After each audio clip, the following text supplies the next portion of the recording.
Hello, dear students. In the for in the previous lecture, we discussed about the limiting membrane. We're discussing the structure, ultrastructure of lysosome. In that, we discussed limiting membrane. In the second part, which is there, that's called matrix. Matrix.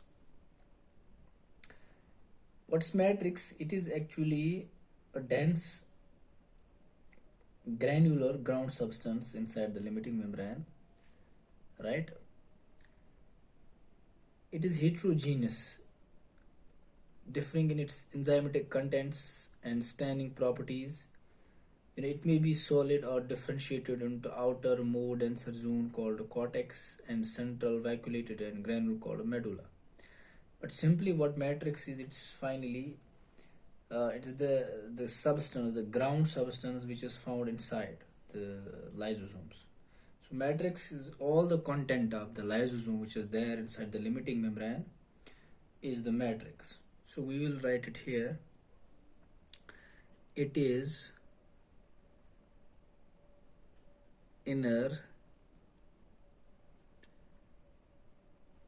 dense finally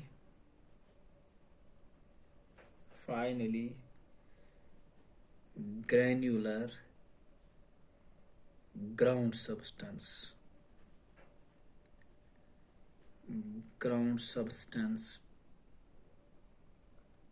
inside the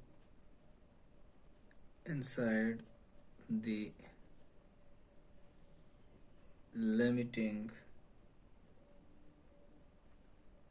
membrane, right? तो ये limiting membrane के inside होता है और ये heterogeneous होता है. It is heterogeneous. Heterogeneous का मतलब हो गया कि इट इज़ नॉट होमोजीनियस. इसका जो है कंपोजिशन वो सिमिलर नहीं होता है, सेम नहीं होता, इट वेरीज. ठीक है, इसके एंजाइमेटिक कंटेंट्स वेरी होते हैं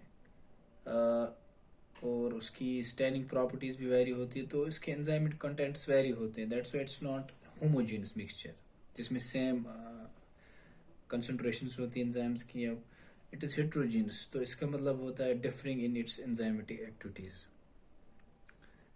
differing in its enzymatic contents, right? तो enzymatic contents जो होते हैं वो डिफर होते हैं. that's why it's heterogeneous mixture. it is there. ठीक है, तो इस तरह से जो ये है इसमें मैट्रिक्स में जो कंटेंट एंजाइम्स होते हैं वो होते हैं.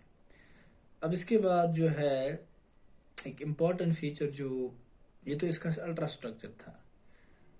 तो इसके बाद अगर हम देखेंगे, देखिए अगर हम यहाँ पे डायग्राम भी बनाएंगे, for example if we make a diagram of this lysosome like this is the limiting membrane, this is the limiting single, it's not bilayered. Remember, no, I can't make it a bi because it's not bilayered. इसकी membrane बायलेयर्ड नहीं है, like nuclear membrane है बायलेयर्ड. ठीक है, ये एक single layered है, unit membrane. This is limiting membrane. Limiting membrane, तो ये लिमिटिंग मेम्ब्रेन होती है इसके बाहर, और अंदर जो होता है इसका जो कंटेंट होता है इसका वो है मैट्रिक्स. This is matrix. और क्या होता है, इट इज हेटेरोजीनियस. ठीक है, तो हम कह सकते हैं जो बाहर वाला इसका पार्ट होता है this is also called cortex. तो ये हम कॉर्टेक्स भी इसको बोल सकते हैं, और अंदर जो इसका है इसको हम मेडुला भी बोल सकते हैं. ठीक है, तो मेडुला और कॉर्टेक्स भी इसके होते हैं. तो हम कह सकते हैं एक लाइसोसोम जो है बाहर एक लिमिटिंग मेम्ब्रेन है और अंदर इसका कंटेंट है. जो कंटेंट है यहाँ पे, जो ये कंटेंट है इधर, कंटेंट जो है it's actually it is enzymatic content. Enzymatic content. तो आप याद रखिए इसमें जो एंजाइमेटिक एंजाइम्स होते हैं वो हाइड्रोलिटिक होते हैं, ठीक है, they are actually hydrolysis, hydrolysis, ठीक है। हाइड्रोलिटिक एंजाइम्स होते हैं, एसिड हाइड्रोलिसिस जो ज़्यादा काम करते हैं, जो डाइजेस्टिव एंजाइम्स होते हैं, इसमें जो हम आगे देख के पढ़ेंगे। तो इस तरह से ये स्ट्रक्चर था, अल्ट्रा स्ट्रक्चर था किसका, लाइसोसोम का। इसमें हमने प्रीवियस लेक्चर में लिमिटिंग मेम्ब्रेन थी देखी, और उसके बाद उसका मैट्रिक्स अंदर वाला पार्ट। तो उसके बाद हम पढ़ेंगे कि इसका एक बहुत ही बड़ी इंपॉर्टेंट प्रॉपर्टी है, दैट्स पॉलीमॉर्फिज्म, कि लाइसोसोम्स मुख्तलिफ शक्लें दिखाते हैं, शक्लों में आते हैं। तो it's a very vital organelle. तो इसका पॉलीमॉर्फिज्म हम नेक्स्ट क्लास में पढ़ेंगे।